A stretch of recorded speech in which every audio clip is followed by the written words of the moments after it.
Boys and girls, we are back to doing social studies. Today we're going to read pages 6 and 7. I know that's not a lot to read, but that's because there are so many videos I want you to watch. This is historical information, so it goes a little bit slower. So today I'm going to read it to you, and we'll talk about the true and false, and just follow along, and you should be able to answer those true-false questions if you're paying attention. Early history of the West. You're a young man from the Ashalaho tribe, part of what we now call the Crow Nation. The year is 1824, and a fur trapper from the east has brought items to trade with your tribe. He needs help getting past the Rocky Mountains, which block the route to the west. They are a difficult barrier to cross. The visitor's name is Jebediah Smith. Because of your tribe, he'll learn to use South Pass. It's an easy way to travel across the Rocky Mountains. Let's read about some other important people, places, and things from the early days of the West. So in the first top picture here, it says in 1804, the West was unknown to most Americans in the eastern states. That year, President Thomas Jefferson sent Meriwether Lewis and William Clark, that they're known as Lewis and Clark, by the way. He sent them to explore this new territory. Sacagawea, a Native American woman, served as a guide and translator. 1 year later, this group, called the Corps of Discovery, reached the Pacific Ocean. They had used the Lemhi Pass to get through the Rocky Mountains and over the Continental Divide. This was a difficult journey and a big achievement. Down here was the map, and this is what the United States looked like back in, 1804. So the very beginning of the 1800s, this is what our country looked like. Most of the states, so you can see where all the states were, are along the Atlantic Ocean. That's where we have most of our states. And then we had Ohio, Kentucky, Tennessee, and then we didn't even have Louisiana or Mississippi yet. Notice Florida was still controlled by Spain. We had the Indiana Territory, which later became partly Illinois. Everything west of this is the Mississippi River right here. Everything west of the Mississippi was considered the Wild West, basically, because nobody really knew what was out there. If you look at the map key down here in the little box right here, you can see that the United States is in this color right here. The Louisiana Purchase that we bought from France is in kind of the light pink color. And then the darker yellow further out, that is called the Oregon Territory. That was owned by the British. If you look at the arrows, the green arrow is where they started out from, Lewis and Clark. They started their journey at St. Louis. That's where most everybody started their journey. They traveled out through the West looking for a river that would take them all the way out to the Pacific, but they never found a river. There's not one river that will go the whole distance, but they did look for it. And they found a lot of interesting things along the way. They met a lot of Native Americans, and they talked about trading furs and that sort of thing. So that was a really big deal. They saw a lot of animals that they had never seen before. They brought some back, and they actually gave them to President Jefferson when they got back. And that was exciting because a lot of people had never seen those animals before. The red arrow is their journey home, and you can see they basically followed the same path that they went out. They followed it back.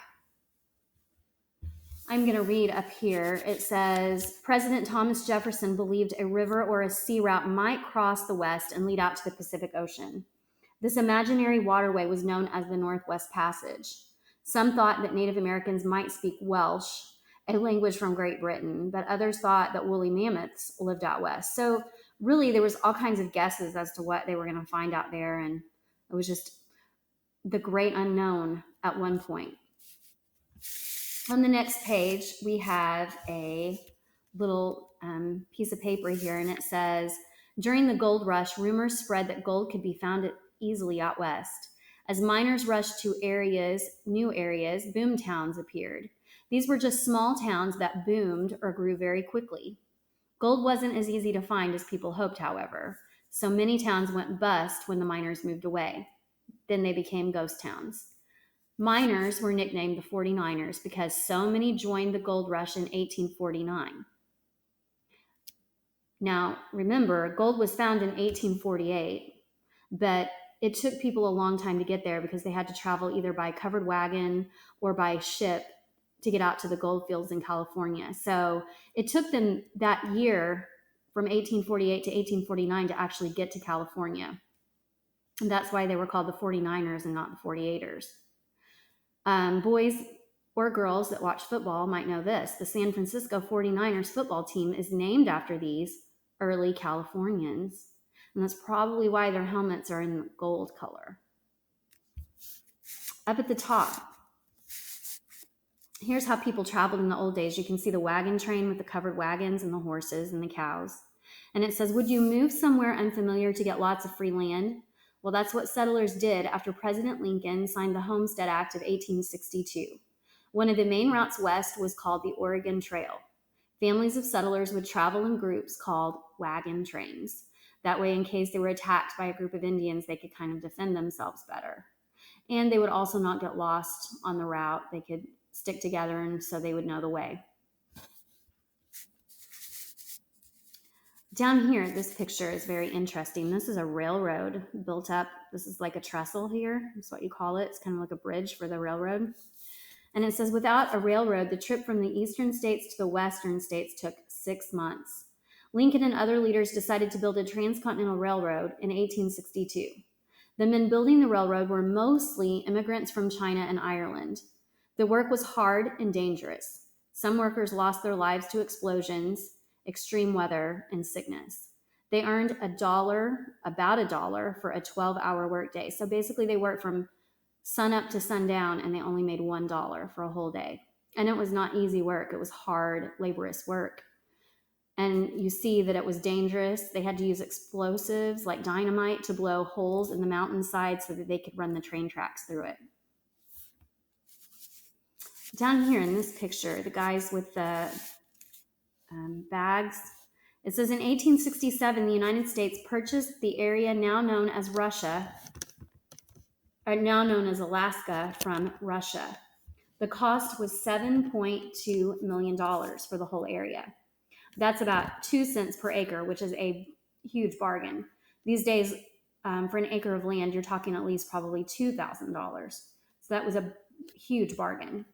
It said many people laughed at the purchase because Alaska seemed like a frozen wasteland.